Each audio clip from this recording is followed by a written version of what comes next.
Hey guys, welcome back to the shop. This is Zach over at NV Woodworks. So today we're going to be talking about pen presses, pen assembly tools.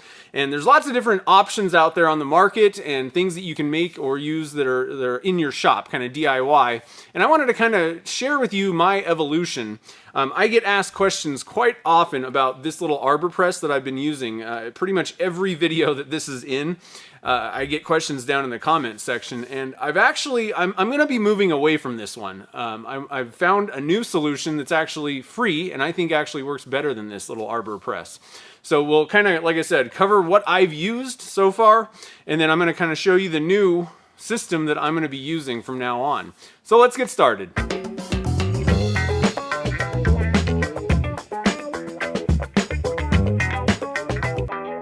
Alright, so there's lots of options out there, ways that you can press your parts together. I think the simplest thing that I've seen people use is just a bench vise, basically, on their workbench.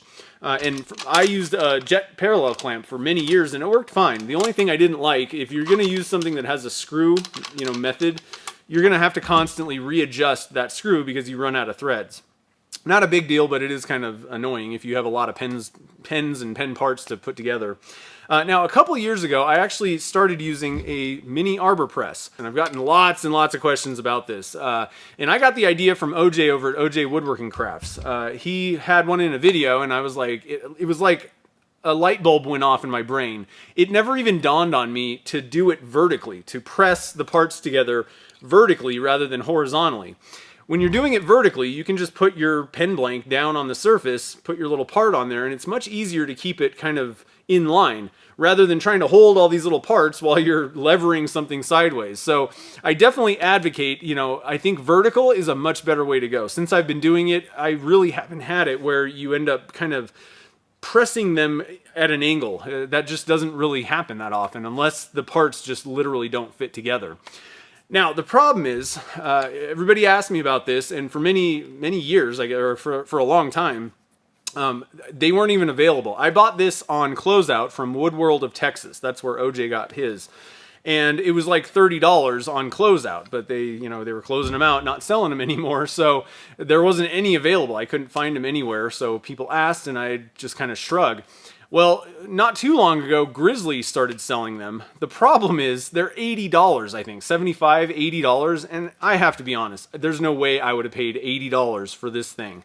And so it got me thinking, what other ways can you vertically press blanks together? And, you could put a clamp up on its end. You'd have to hold it, and there'd be a little bit of finagling, but you could do that. But I actually came up with a much better idea that I'm actually going to probably toss this out and stop using it altogether and use my new method.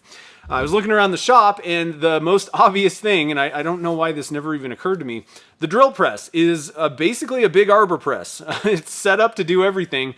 The only thing you need to do to alter it, to adjust it, is you need to do something that will soften the chuck, the jaws. You don't want to be pressing your parts together with your drill chuck, basically.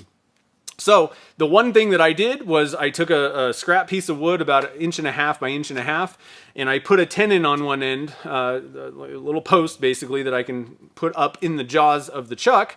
It'll hold that block of wood. The one thing that you want to make sure is that you've gotten that the front face of the block of wood is perpendicular basically to your tenon, which you can do on your chuck. Just flip it around, or on your lathe, I should say.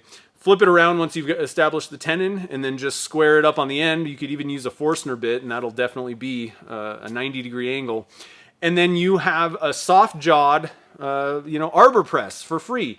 Now, I know obviously not everybody has a drill press, but it's one of those tools that's pretty cheap, number one, and it is many people have them. So I just wanted to share that. I'm definitely going to start using that. I think it's a much easier way to go. One of the other nice advantages of a drill press is they usually have a really, I think the smallest travel, on the quill, I think they're like, the minimum is like 3 inches. And some of the new ones, the big ones, go 6 inches of travel. So you can pretty much set your table at one height and do all kinds of different sizes of pens. So at the end here, I'll show a few clips of me using my new setup. I'm loving it already. The first pen that I put together with it was the brick pen that Ashley sent me the 3D print thing with, and I turned that, and then I also turned my Pink Floyd Dark Side blank for the cap. So I put that whole pen together, and I'm really happy. That's a good way to christen the new, arbor press or pen press thing. But I hope this kind of helps out. I hope it makes you guys kind of think about, look around in your shop. What do you have that's free, basically, that you can use to assemble pens is one thing. Hopefully you guys can use the drill press if you have one. And let me know, if you start using it, let me know if you like it, if there's any problems with it, if there's any ways that you've, come up with that are even better. These pen press things, I really don't advocate, buying the commercially available ones, especially the horizontal ones. I don't think that they're really worth half the price that they ask for those things. And I mean, if you can just pull a piece of scrap wood out of the bin and chuck it into your drill press, that's a much better way to go, I think. So hopefully this will help you guys out. If this is your first time on my channel, we do all kinds of usually resin casting projects, tips and tricks, but we also do some pen turning and other kind of turning, tips, things that at least I know about. So if you're interested in turning and resin casting, definitely hit that subscribe button. Love to have you at the channel. And don't forget to hit the notification bell so you get notified when new videos get posted, as well as when I go live. Which during the lockdown period, I've been trying to ramp up the number of live streams that I'm doing whenever I can. I know a lot of people are kind of stuck at home with nothing to do, looking for something to kind of pass the time. So I've been trying to kind of ramp that up. The problem is I can't really give a lot of forewarning or notice on when I'm doing it. It's basically just whenever I get time. So if you want to make sure that you get to the live streams, definitely hit that notification bell and subscribe. So I guess until next time, guys, thanks for watching this video, and happy pen making.